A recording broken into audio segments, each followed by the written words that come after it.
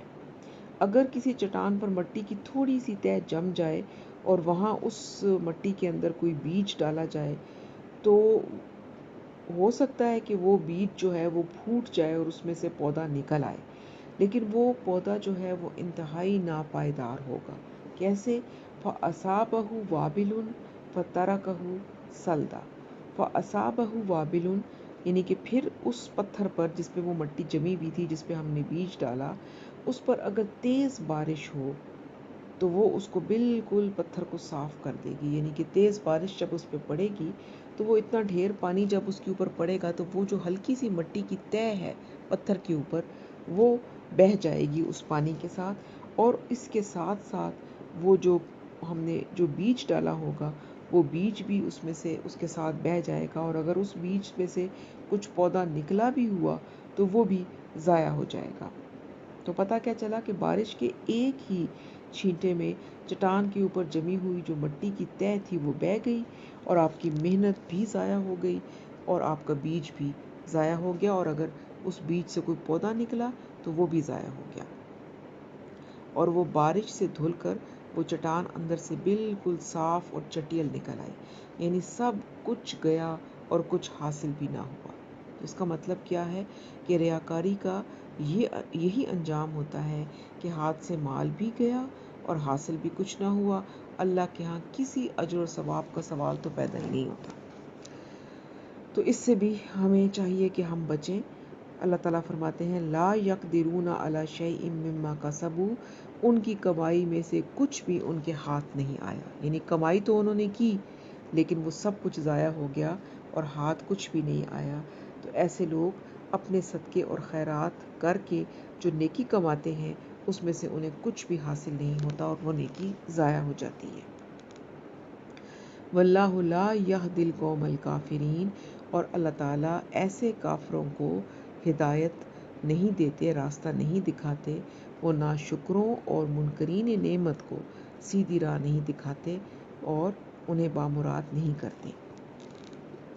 پھر آگے جو آیت آ رہی ہے اس میں فوراً ہی اس کا سائملٹینیس کنٹراسٹ آ گیا اسی بات کا جو اوپر بیان کی گئی ہے۔ جیسے قرآن میں ہمیشہ آپ نے دیکھا کہ دونوں تصویر کے رخ جو ہیں وہ دکھائے جاتے ہیں ساتھ ساتھ ہی۔ تو اب اللہ تعالیٰ آگے کیا فرما رہے ہیں کہ یہاں پر ان لوگوں کی بھی ایک مثال کے ساتھ وضاحت کی جا رہی ہے کہ وہ جو کہ واقعتاً اللہ تعالیٰ سے اجر و ثواب کی امید رکھتے ہوئے اور اخلاص اور خلوص کے ساتھ اپنا مال اللہ کی راہ میں خرچ کرتے ہیں تو ان کی بھی جو مثال کے ساتھ ان کی بات کو سمجھایا جا رہا ہے. اور یہ مثال کس طرح سے ہے؟ وَمَثَلُ الَّذِينَ يُنْفِقُونَ أَمْوَالَهُمْ وَابْتِغَاءَ مَرْضَاتِ اللَّهِ، اور مثال ان لوگوں کی کہ جو خرچ کرتے ہیں اپنا مال اللہ تعالیٰ کی رضا حاصل کرنے کے لیے. یعنی وہ اپنا مال جب دیتے ہیں کسی کو تو اس کے پیچھے مقصد نہ تو کوئی ریاکاری ہوتی ہے، نہ دکھاوا ہوتا ہے، نہ ہی وہ مال جو ہے وہ احسان جتلا کر ضائع کرتے ہیں یا تکلیف دہ جملے کہہ کر ضائع کرتے ہیں، بلکہ اس مال دینے کے پیچھے صرف اور صرف اللہ کی رضا ہوتی ہے. اور کیا ہوتا ہے؟ وَتَثْبِيتًا مِّنْ أَنفُسِهِمْ، اور اپنے دلوں کو جمائے رکھنے کے لیے، یعنی دین کے اوپر اپنے دلوں کو جمائے رکھنے کے لیے، اپنے ایمان کو مضبوط کرنے کے لیے وہ یہ کام کرتے ہیں. ان کی مثال کیسی ہے؟ کَمَثَلِ جَنَّةٍ بِرَبْوَةٍ، ان کی مثال ایسے ہے کہ جیسے ایک باغ ہے اور وہ بلندی کے اوپر واقع ہے، تھوڑی اونچائی کے اوپر ایک باغ واقع ہے. قدرتی طور پر بھی آپ دیکھیں کہ جو پہاڑی علاقوں پر باغ ہوتے ہیں یا میدان ہوتے ہیں وہ زیادہ سرسبز ہوتے ہیں اور خوبصورت ہوتے ہیں. تو ان کی مثال کیسی ہے؟ جیسے کہ ایک بلندی کے اوپر باغ ہے، فَأَصَابَ وَابِلٌ، اور اب اس باغ کے اوپر تیز بارش برستی ہے تو پھر کیا ہوتا ہے؟ فَآتَتْ أُكُلَهَا ضِعْفَيْنِ، اس تیز بارش برسنے سے اس باغ کے اندر جو بھی فصل لگی ہوتی ہے وہ دگنا پھل دیتی ہے. فَإِن لَّمْ يُصِبْهَا وَابِلٌ فَطَلٌ، اور اگر زوردار بارش نہ بھی برسے تو صرف ہلکی سی پھوار بھی اس کا پھل دینے کے لیے کافی ہو جاتی ہے. یعنی بہت تیز بارش نہ بھی ہو، بس ایسے ہلکی سی بارش ہو جائے تو اس سے بھی وہ باغ جو ہے وہ پھل دیتا ہے اپنا. وَاللَّهُ بِمَا تَعْمَلُونَ بَصِيرٌ، اور جو کچھ بھی تم کر رہے ہو اللہ تعالیٰ اس کو دیکھ رہا ہے.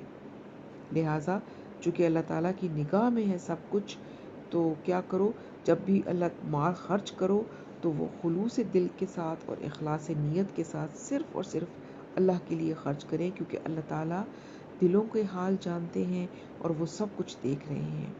کہیں ایسا نہ ہو کہ غیر شعوری طور پر بھی ہم کوئی ایسی بات کر جائیں کہ جس کی وجہ سے ہمارا جو مال ہے خرچ کیا ہوا وہ ضائع ہو جائے، اور اللہ تعالیٰ کے لیے خرچ کرتے کرتے بھی ہم کوئی ایسی حرکت کر بیٹھیں جیسے کہ وہ ہے احسان جتلا کر یا کوئی تکلیف دہ جملہ کہہ کر اپنا دیا ہوا مال جو ہے وہ ہم ضائع نہ کریں.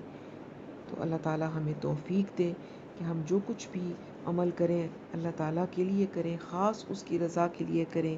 اللہ تعالیٰ ہمارے عملوں میں اخلاص پیدا کر دے اور ہمارے اعمال کو، نیک اعمال کو ضائع ہونے سے بچائیں. سبحانک اللہم و بحمدک، نشہد ان لا الہ الا انت، نستغفرک و نتوب الیک. السلام علیکم و رحمۃ اللہ وبرکاتہ.